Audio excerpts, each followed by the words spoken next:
Media for coming to our AGM and for coming to this press briefing. We have put on your desks the press releases, the AGM resolutions. Basically, there were 3 resolutions other than the statutory ones.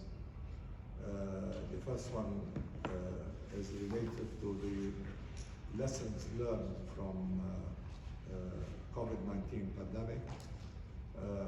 And the main thrust of the resolution is that although now we are almost out of the pandemic, and although we are still feeling the effects, and most governments have removed most of the restrictions from that emanated during the COVID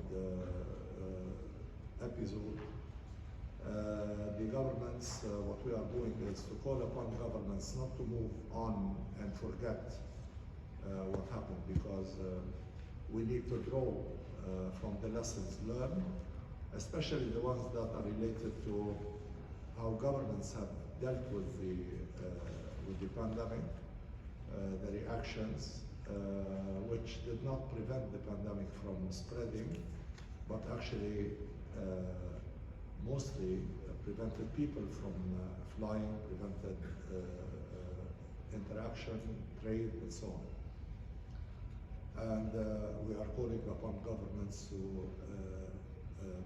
think, learn, and prepare for a possible future global, not only biosafety event, but also if there was a global crisis, the world needs to move in harmony rather than going back and trying to be reclusive and close borders and so on. This is basically the gist of the resolution about the lessons learned.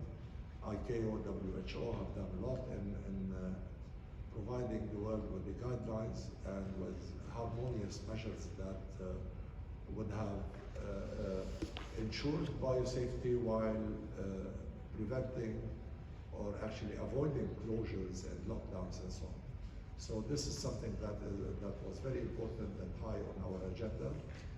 We also welcome the AACO resolution on the same issue, and this is something we should not forget. We should learn from, move on, but move on while very much aware of if something like that happens in the future, how can we deal with it in a harmonious, risk-based measure, risk-based approach, and not to, while trying to kill the virus, to kill the economy, and to kill the jobs. So this is the first resolution. The second one is about aviation and climate change. AACO was at the forefront when the decision of the industry identified 2050 as an aspirational goal to reach net zero emissions. AACO has done that last year. Now we have reaffirmed that in contacts with our governments. In AACO, at the last AACO assembly, the resolution that was issued on the long-term aspirational goal also identified 2050 as the date for net zero emissions. Now, having said that, it's a huge challenge. We all in the industry recognize that it is not something that is going to happen easily and without doing a lot of effort by all stakeholders. And therefore, our resolution calls upon governments to really get involved and embracing the cause, embracing the goal, and putting investments in research and development to try to push the technological boundaries in airframe and engine manufacturing so that the technology will deliver a drastic reduction of emissions, not only for the short haul, which is a premise that may happen with the development of hydrogen fueled engines, but also the 80% portion of the emissions which are resulting from the medium to long haul operations, which for now the current technology cannot provide propulsion systems which are other than the ones that actually burn fuel, be that sustainable aviation fuel or kerosene. We also, the resolution includes also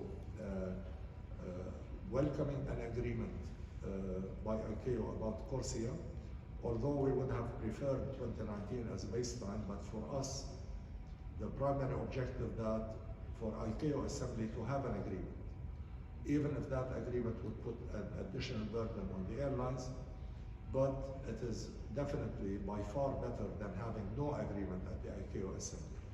And therefore, we welcome having an agreement, in spite of the fact that it puts more burden on the aviation, but most importantly, the agreement is there, and now we have a visibility of what needs to be done.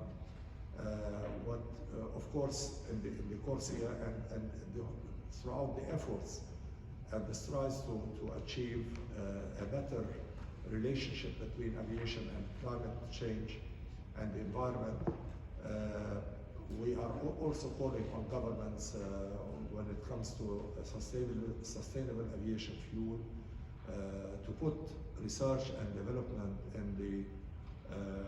in order to get the deployment and commercialization of sustainable aviation fuel within the grasp of the airlines, because as it is today, it's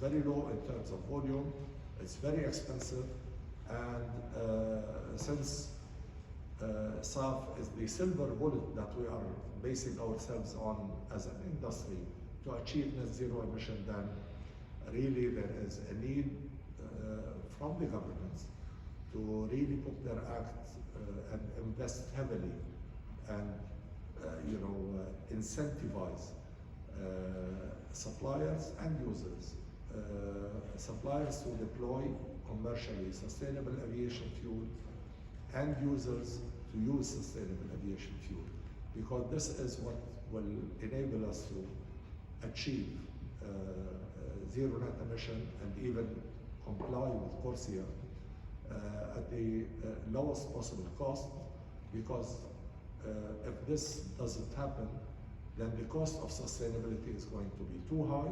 We will make it, but the travel cost is going to be high to the extent that it will suppress travel.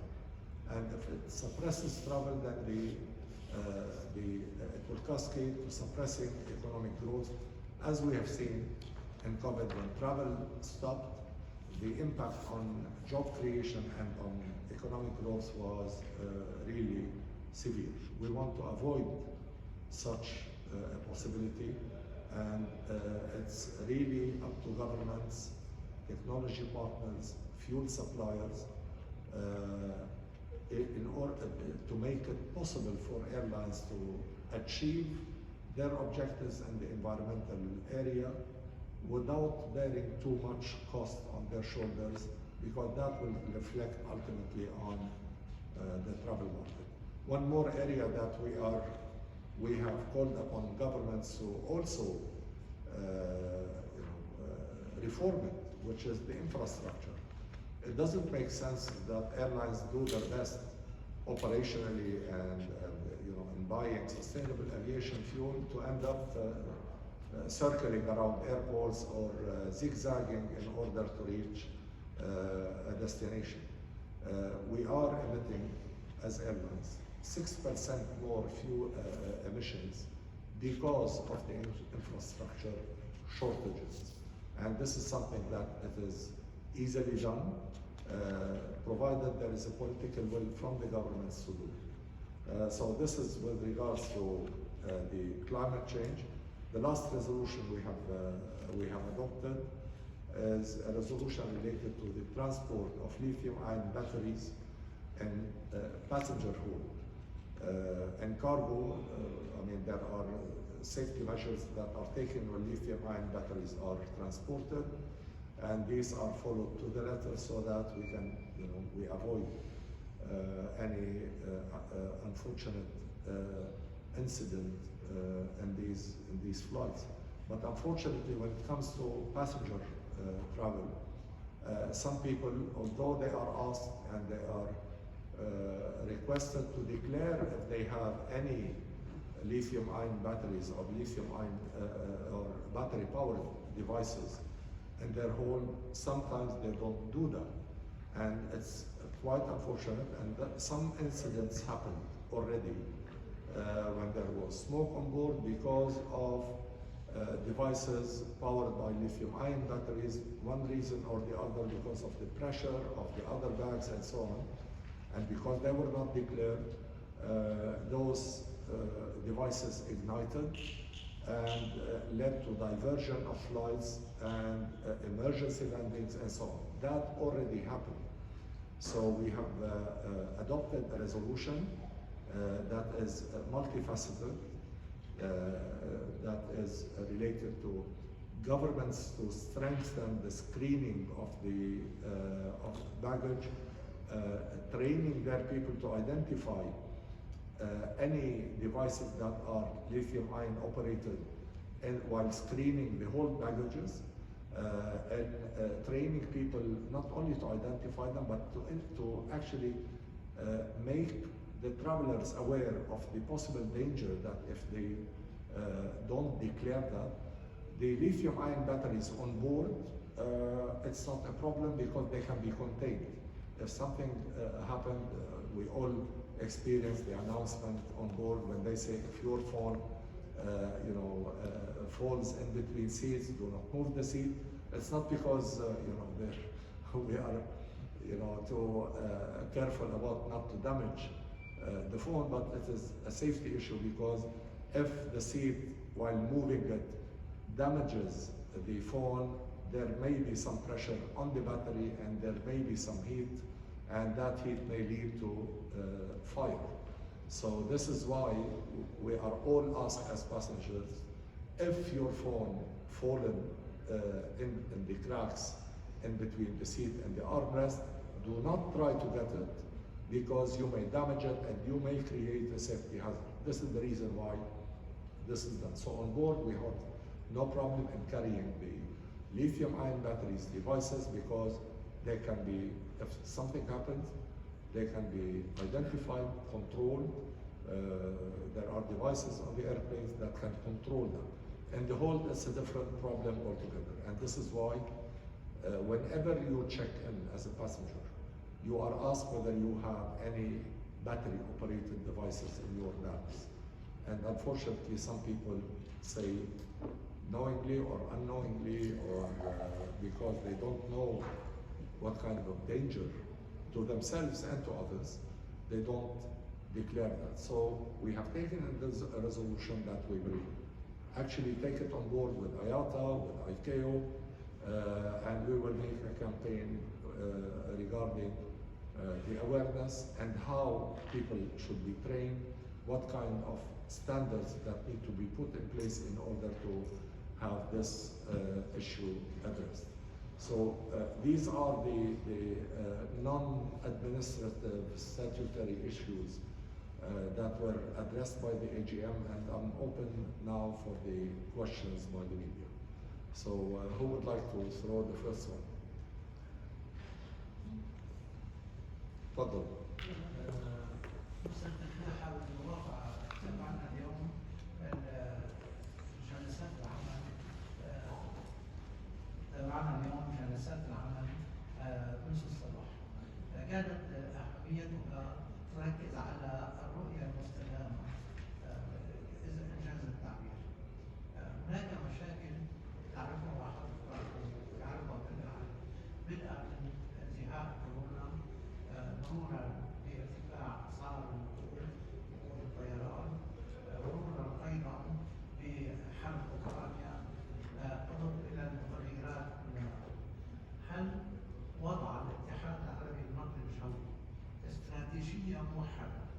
بين كل شركات الطيران العالمية لمواجهة الأخطار الطارئة التي قد تطرأ من جديد في مثل نهاية كذا حالات مجتمعا، أم أن كل شركة طيران عالمية ستعالج موضوع لاحق؟ هذا الشق الأول من السؤال. الشق الثاني من السؤال: المسافر العربي بشكل خاص يهمه أمران: سمات الدخول وأسعار تذاكر السفر.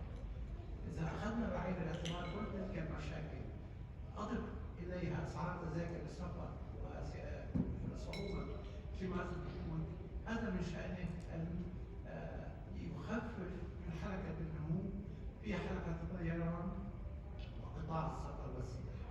كيف برأيكم العلاج مثل هذه المشكلات مجتمعة وشكرا؟ بالنسبة للشق الأول من السؤال، طبعا هنالك استراتيجية. أنا خليني أخذ مسألة كورونا. الاتحاد من شهر أبريل 2020 اجتمعنا مع الآياتا والآيكيو والمنظمة العربية للطيران المدني، ولعبنا دور رئيسي كاتحاد عربي للنقل الجوي في تطوير التوجيهات الإرشادية التي صدرت عن منظمة الصحة العالمية ومنظمة الطيران المدني الدولي. ويعني بقينا في عملية السعي والدعوة والمحاولة مع الحكومات والجامعة العربية ومجالس وزراء النقل لمحاولة وضع معايير منسقة ما بين الحكومات لكيفية معالجة كورونا على مستوى الأزمات الأخرى المستجدة. طبعا كاتحاد نحن نرى مثلا ارتفاع أسعار الوقود. هنالك شقين: شق يتعلق بالعمل اليومي، نحن لا نسيطر على أسعار الوقود، ولكن نتيجتها نتعامل معه بمحاولة الضغط على الموردين، موردي الوقود، للوصول إلى أفضل أسعار وشروط ممكنة لشركات الطيران. المسألة الثانية العمل مع الحكومات على تخفيف الضرائب والرسوم وغيرها. فعملنا وعمل شركات الطيران والاتحادات الأخرى مثل الآياتا يركز على محاولة التخفيف من هذه الأعباء، خاصة أنه نحن ليس لدينا أي تأثير لا على الحرب في أوكرانيا ولا على أسعار النفط ولا على التضخم المالي ولا على سعر الدولار الأمريكي. نحن نتلقى نتائج هذه الأشياء، والتعامل معها يكون إما بالسعي للحكومات باتخاذ إجراءات تخفف من هذه الأعباء، وإما يعني شركات إفرادية طبعا أيضا تعمل في هذا المجال. هذا بالنسبة للشق الأول. الشق الثاني مسألة السمات، يعني هي طبعا أفضل مما كان عليها الوضع سابقا. في الكثير من البلدان العربية أتاحت المجال أمام الحصول على تأشيرات سياحية، هذا لم يكن ممكنا من قبل، وبالتالي الوضع أفضل مما كان عليه سابقا. وهذا طبعا نتيجة رؤية الحكومات أن تنشيط قطاع النقل الجوي ينشط السياحة وينشط بالتالي له قيمة مضافة في النمو الاقتصادي وإيجاد فرص عمل. بالنسبة للأسعار نحن لا نتكلم فيها، هذه مسألة تتعلق بكل شركة، وشركات الطيران تتنافس مع بعضها إلى الحد الذي تقدم فيه أفضل الأسعار مع أفضل الخدمات للمسافرين. أنا عندي سؤال بالإضافة إلى التحديات الكبيرة اللي عم نحكي عنها، كانت تشغيلية أو بالنسبة اقتصادية للركود الاقتصادي وارتفاع أسعار النفط وغيرها. على الصعيد البشري هناك، ألا تعتقدون أن هناك تحديا جديدا ستواجهه شركات الطيران يتعلق بإعادة تكوين العنصر البشري وتكوين الموظفين الجدد، نظرا لأنها خسرت الكثير من الموظفين، وفي الأشهر القليلة الماضية شهدنا فوضى عارمة في معظم مطارات العالم ومنها مطارات كبيرة وضخمة. ألا تعتقدون أن هذا سيكون ضاغطا على شركات الطيران؟ هو في الواقع سؤالك بمحله، وهذا ما حصل فعلا. I will translate the last question into English because it's very relevant actually and it's important to highlight. But first I will answer it in Arabic. هذا الموضوع حصل لأنه شركات مش شركة طيران، كل التوقعات كانت تشير أن العودة إلى العمل الحياة الطبيعية ستأخذ وقتا طويلا، يعني عام 2025-2026. ومع الأسف يعني هذه التوقعات كانت مبنية على أن الحكومات وضعت قيود شديدة إلى درجة لم يكن أحد يتوقع أنه بين يوم الليلة تقول هذه الحكومات ما عاد في قيود. وبالتالي عندما أزالت الحكومات القيود عادت الحركة بشكل كبير وسريع، وهذا الذي أوجد ضغط على اليد العامة.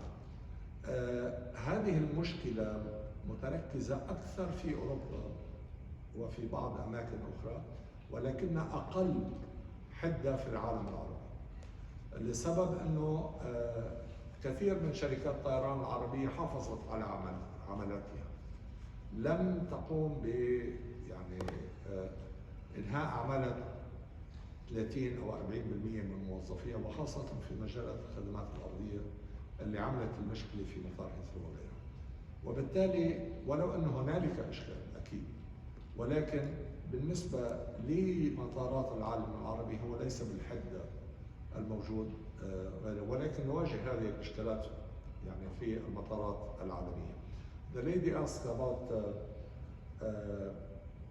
the impact of the COVID episode on the shortage of skilled resources at airports and with airlines and so on, and that there will need to be a long lead time in order to rebuild that expertise, which is absolutely true. Now, fortunately, in the Arab world, the level of layoffs and it wasn't as acute as elsewhere in the world. So most of the AACO members they did not lay off high percentages of their staff, even at airports.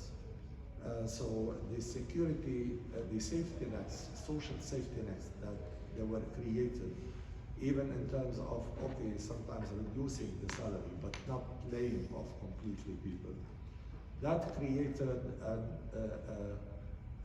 a situation where people were easily brought back to work when things got better. That is unlike the case what it happened in some parts of Europe.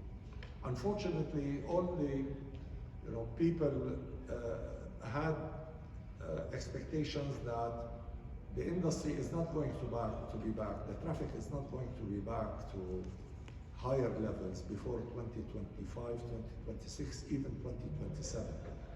The reason is nobody thought that when governments imposed those lockdowns, those draconian measures, lockdowns, I wish it was only masks, lockdowns, closing airports, and so on, which were very draconian.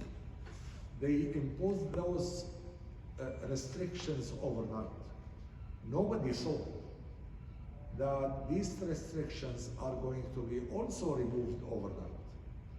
And what happened is, when many governments realized that we were too draconian, we actually did a lot of measures that were influenced by us fearing blame from the public, that we didn't do enough to fight the pandemic. And therefore, let's close down everything. It was hurting the economy and hurting the same politicians who have decided to go into such draconian measures.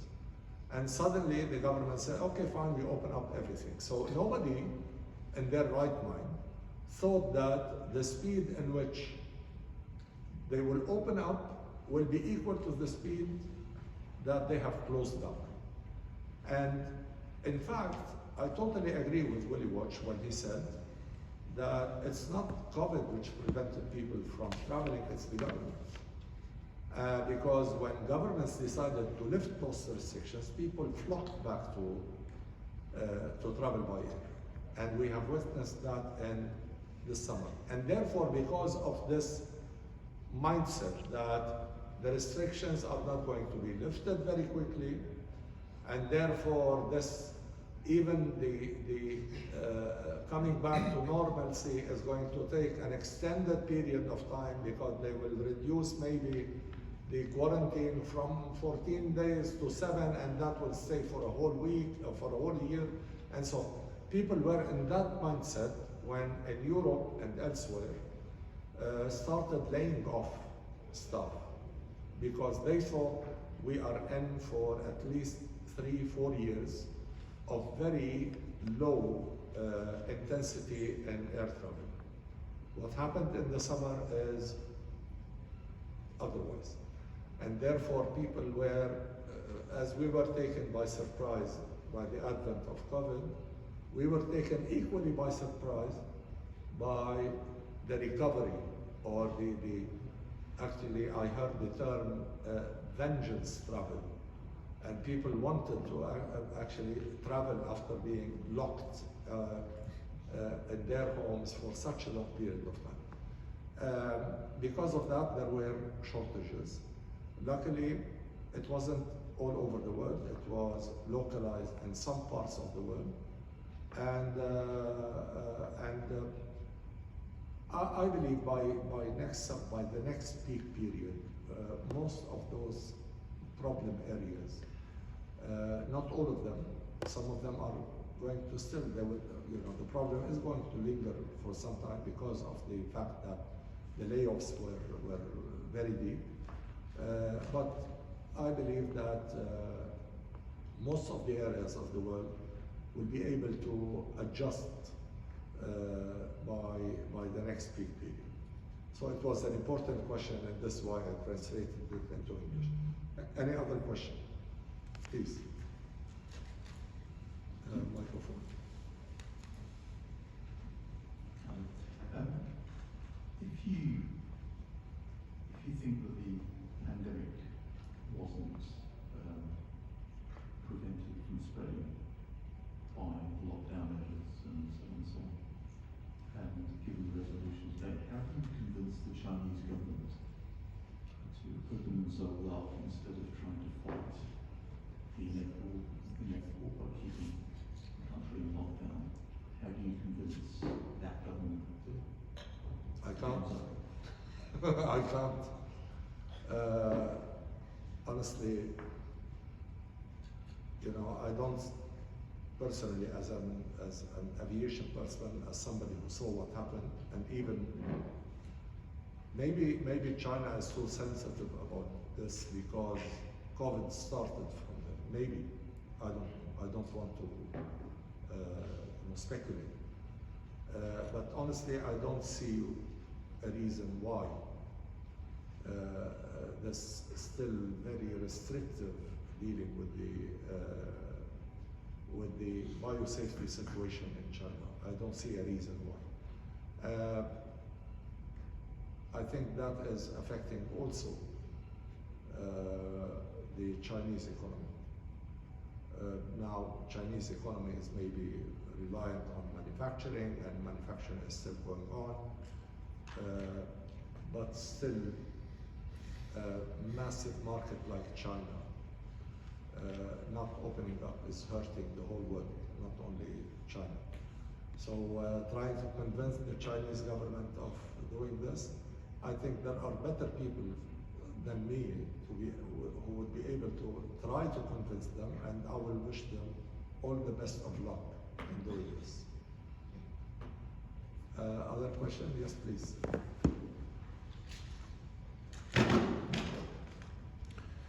Alex Maras from Transport News. In November will be held the FIFA World Cup 2022 in Qatar. How important this is for the AACO members airlines? It is extremely important. I wish Abdul was here with us today. You asked him this question. Actually, the reason he didn't come today is because of FIFA preparations. The whole country is mobilized for FIFA.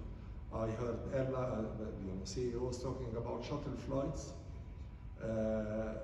as far as Morocco, to bring people for an 8-hour flight to go straight to the match and then back to the airport and back to Casablanca. Imagine, to that extent. It is very important not only for the airlines of the region, it's very important for the whole region. I believe Qatar is going to do a splendid job, and not only in hosting and the logistics related to that. And I wish them all the best. But I will watch the World Cup at home on TV. I prefer it. Don't quote me. Yes, Costas. Abdul, I have one question. In Europe we expect a very cold winter due of the war in Ukraine and the energy crisis. And is something worried Arab carriers that might have a reduction of numbers of passengers due to this? Because you know that there is not really optimism in the governments in Europe. I mean, the only thing I can say about the situation, the future, the near future, as a result of the war in Ukraine, is that, of course, there will be an impact. Maybe the impact is not going to be, as you said, people will travel less. Maybe people will travel more. But it will be difficult to build estimates based on something that we don't know really all the dynamics of.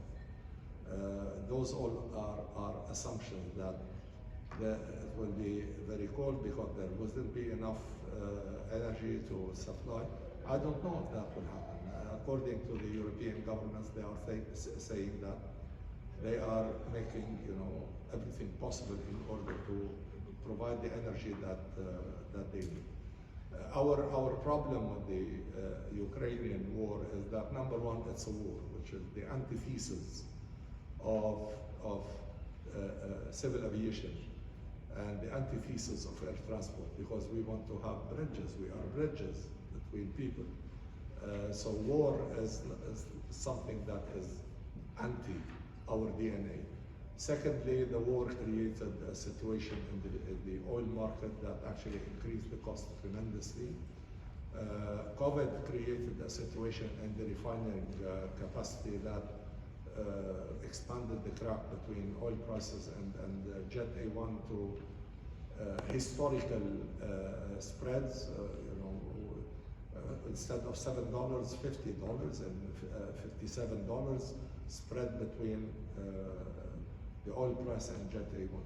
So, but I mean, it is what it is. We can't control any of those. Although the war has started in February, we haven't seen the effect on the traffic a lot in the summer of 2022. So I hope the war ends very quickly, and we all, as far as airlines are concerned, I believe they have to live with the repercussions of these events of geopolitical tensions and instability, but we will take it as it comes. Any other question? السؤال الأخير لو سمحت لي. لا لحظة درويش. Yes, please. Yes, Mark Menzel from Aviation Week. Follow up on that previous question. Do you feel it is reasonable and realistic that governments will focus on sustainability and investment when much of the world is distracted by the Russian-Ukraine war and its impact on inflation, fuel, food supplies, and increased security threats? In other words, do you feel that it's still a priority? I absolutely believe it's a priority because of the following conviction we have. The Ukraine war is something that is clear and present. The oil crisis now is clear and present. But the long-term survivability of the human race depends on fighting climate change. So while I understand that governments and countries like Germany, France, and so on are thinking of reusing coal, of reopening of their atomic energy plants, of trying to get whatever they can get their hands on in terms of oil or gas, because they don't want to have this clear and present situation affecting the short-term livelihood of their people, which is quite understandable, because you don't want at the end of the day to tell people, well, you're gonna die by frostbite in order for your children to live in a clean environment. You can't do that. You're gonna ensure the livelihood of people today while planning for the livelihood of the future generations. So I believe what is happening today, people should not build policies based on a crisis that is happening today. If anyone says, I'm building a policy on the basis of what countries have shown recently, that they don't care about sustainability when it comes to their security or their economy or the livelihood of their people. This is not true. They don't care now because it's clear and present, but they do care. And any politician who would say, actually, to hell with sustainability, I'm going to open all the coal mines, I'm going to use coal forever and ever, I don't care about emissions, that politician is not going to be re-elected next round. So any politician with a sound mind would say the following, and this is, I hear it from politicians in Europe. Although now I need to open the coal mines, but parallel to that, I'm building up the capacity for renewable energy, for sustainable energy, that we will achieve in like 4, 5, 6 years. And this is what is happening. So we shouldn't be, we shouldn't base policies on a situation which is, I believe, temporary. The policies are built for the generations to come, not, any policy which is built on the crisis you are living in today is going to be a bad policy. And this is why I believe politicians are smart. We have to admit that they are very smart. And okay, fine. But they are smart when it comes to their chances of being re-elected. And now, if anyone tells the public, I don't care about climate change, I will only care about providing you with oil this winter, and next winter, and the winter in 10 years' time, without any regard to climate change, they will not be elected. That's my own conviction. Did I answer your question? Yes. Thank you. Karen Walker, Transport World. This is sort of a general question that I'm curious about, really. Nothing new in the process of how you're putting out the resolutions and agreements from the AGM, but they are all, the terms are things like, calling upon AACO member states, calling upon governments, right? So I'm just curious in terms of the sort of feeling among the members at your member airlines. Is there a feeling that a lot of these problems that you want to address, it's because of governments outside of the Arab regions? Do they feel that the Arab governments are more supportive, if you like, of what aviation needs, or less? Do you see where I'm trying to go with this? We're not splitting hairs here, because simply, there are governments in the Arab world which are supportive of aviation, and not supportive in terms because I love aviation, I will support it. No, because of the economic value that air transport is delivering to those governments, and those governments actually believe that if I support air transport, I provide the infrastructure, the regulations for it to thrive, then I would be supporting my economy, I would be supporting the job creation in my country. And there are other governments who don't care, or their priorities are not there.